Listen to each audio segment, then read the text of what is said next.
Allez, on s'attaque à un nouveau problème. J'ai un carré, je l'augmente de 5 mètres d'un côté et je le diminue de 3 mètres de l'autre. Ça me donne un rectangle, forcément, de même aire que le carré initial. Combien mesure le côté du carré?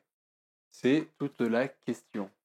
Ok, un petit problème encore en français qu'on va transposer en maths avec les équations, parce qu'on est encore dans le chapitre des équations.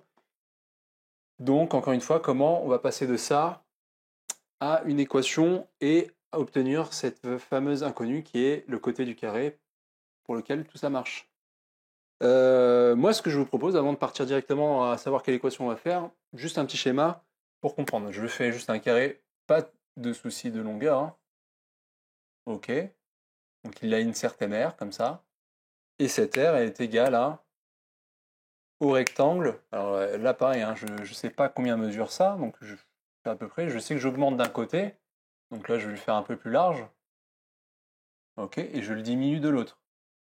Ça va être un rectangle à peu près comme ça. Ok. Sauf que là, je peux rapporter, donc là, il y en a qui aiment bien surligner des petits trucs dans l'énoncé, des petites informations intéressantes, ok, on peut le faire. Attendez, là j'ai fait un orange, on va essayer d'être logique. Ouais. Donc j'ai augmenté de 5 mètres un côté, et j'ai diminué de 3 mètres de l'autre. Les nanana, où est-ce qu'on nous le dit? Les R, on a la même R, ok, entre le rectangle et le carré. Pour ça j'ai mis un égal, donc ça c'est déjà traité, on va dire. En gros, on pourrait même le noter comme ça. R du rectangle, je vais juste mettre un petit R pour rectangle. Et R, je vais mettre A. Pour le carré, je vais mettre un C. Et je vais dire c'est égal. On commence à avoir une petite équation là. Hein, ça commence. La question est, quel est l'R que je peux exprimer pour le carré et quel est l'R que je peux exprimer pour le rectangle? C'est là, il faut enfin utiliser ces petites lettres. Donc soit vous mettez un C pour le côté, soit vous mettez ce que vous voulez, enfin du L machin. Nous, en maths, on utilise beaucoup le X. Donc je vais rester sur cette petite notion de X pour l'inconnu. Donc l'inconnu, moi, c'est le côté du carré que je vais appeler X. D'accord? Ok, bon ben ça, je vais donner X et X, hein, on est d'accord. Vous savez très bien que l'aire d'un carré, c'est côté fois côté, donc c'est X fois X, donc je peux mettre directement X carré. Ouh, on a déjà le membre de gauche. Pour le membre de droite, un peu plus compliqué, parce que c'est pas un carré, mais par contre, j'ai dit que j'ai un côté qui est 5 mètres de plus, donc j'ai X, ce côté-là, plus 5. Donc là, c'est ça qu'on va mettre. Et de l'autre côté, celle que j'ai réduite, c'est X. Pour le coup, j'ai diminué, donc c'est moins 3. C'est clair ça? C'est bon? Pareil, hein. Pour les rectangles, c'est tout simplement côté fois côté, enfin côté longueur fois largeur plutôt. Il y a toujours une longueur qui est plus grande que l'autre. Donc, c'est X plus 5, facteur de X moins 3. Ça marche? Là, on tient notre équation. Hop. Donc j'encadre, mais c'est juste pour parce qu'on va le résoudre après, j'ai plus de place, pour une fois. Petit format vertical sympa. Mais j'ai plus de place. Donc ça, voilà, c'est l'équation qu'on va résoudre, et ça on l'a déjà résolu plein de fois sur les chapitres d'avant. Donc c'est pas, ça pourrait ressembler à un produit nul, mais vous allez voir qu'en fait, il va falloir le développer. Généralement, quand on résout des équations, qu'on a des choses comme ça, on ne veut pas développer, mais là c'est pas égal 0. On n'a pas un produit nul, on a égal x carré, et vous allez voir qu'en développant ça, on va avoir un x carré qui va apparaître, et ça va nous résoudre ces petits x carrés qui nous gênent là. J'efface un peu, et on se fait ça. Bon, allez, on se fait la petite résolution d'équation, ça on connaît. On fait une petite équivalence là.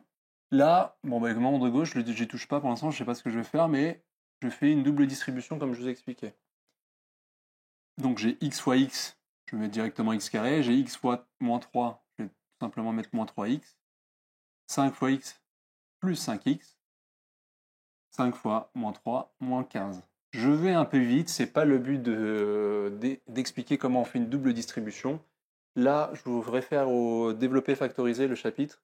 On a fait des dizaines de vidéos sur ça, donc allez voir ces vidéos si c'est pas clair. Donc là, c'est là où on voit qu'on a x carré, un x carré, et après des x, et c'est ça qu'on cherche, hein, c'est la valeur de l'inconnu x.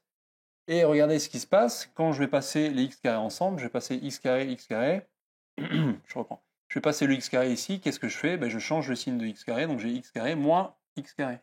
D'accord? Comme ils sont à droite et à gauche, ils sont équivalents, ils peuvent sauter en gros quoi. Donc ça, de ce côté-là, j'ai un 0. Donc à droite, qu'est-ce qui me restait? Là, j'ai moins 3x plus 5x moins 15. Et là, j'ai bien... Donc là, j'ai un 0, et là, j'ai plus que du x. Là, je peux les mettre ensemble d'ailleurs. Moins 3x plus 5, c'est 5 moins 3 si vous préférez, donc ça fait 2x. Et moins 15. Donc je passe soit le 2x, soit le moins 15 de l'autre côté. Moi, j'ai passé le moins 15 de l'autre côté, je vais faire plus 15, comme ça j'ai tout est positif, ça m'arrange. Et du coup, après, je vais quand même changer la droite et la gauche, parce que j'aime bien avoir l'inconnu x à gauche, donc ça me fait 2x est égal à 15. D'accord? Donc c'est 2x est égal à 15. Ça marche? Ça c'est clair? Et du coup, je sais pas si j'ai la place, alors je vais la réécrire un petit peu plus haut. Et quand j'ai un 2 qui est collé à x, vous vous rappelez, on l'a vu des dizaines de fois, 2 fois x, pour l'enlever, je suis obligé de le diviser par 2. C'est la seule manière. Donc j'ai 2 sur 2, ici ça fait 1, j'ai bien x. Et ici j'ai 15 sur 2. Après, on peut rester en fraction, mais là, on veut donner une longueur. Donc généralement, on la donne plutôt en décimale, et 15 sur 2, ça fait 7,5. C'est des décimaux, on n'a pas besoin d'arrondir, qui sont assez sympas. Et je crois qu'on était en mètres. Ok? Donc, là, il faudrait faire une phrase. Moi, j'ai plus de place. Mais la longueur x, elle vaut 7,5 cm. Donc, combien mesure le côté du carré? Le côté du carré mesure 7,5 cm. Mètres, pardon. Très drôle. Ok, c'était bien des mètres. Encore une fois, c'est le troisième, je crois, problème qu'on fait. On passe du texte à des équations, et en plus, là, on commence à aborder en plus des problèmes géométriques. Donc, c'est bien de se faire des petits schémas. C'est quand même mieux. Vous avez vu qu'on comprend bien ce qu'on fait. On comprend bien l'air de comment on peut l'exprimer avec le carré, comment on peut l'exprimer avec le rectangle. Vous pouvez avoir des triangles rectangles, etc., etc. On se fait encore une petite vidéo. Faites des exercices, vous. Entraînez-vous à passer du français aux maths, à résoudre des équations tranquillement. On se fait un dernier problème avec une figure géométrique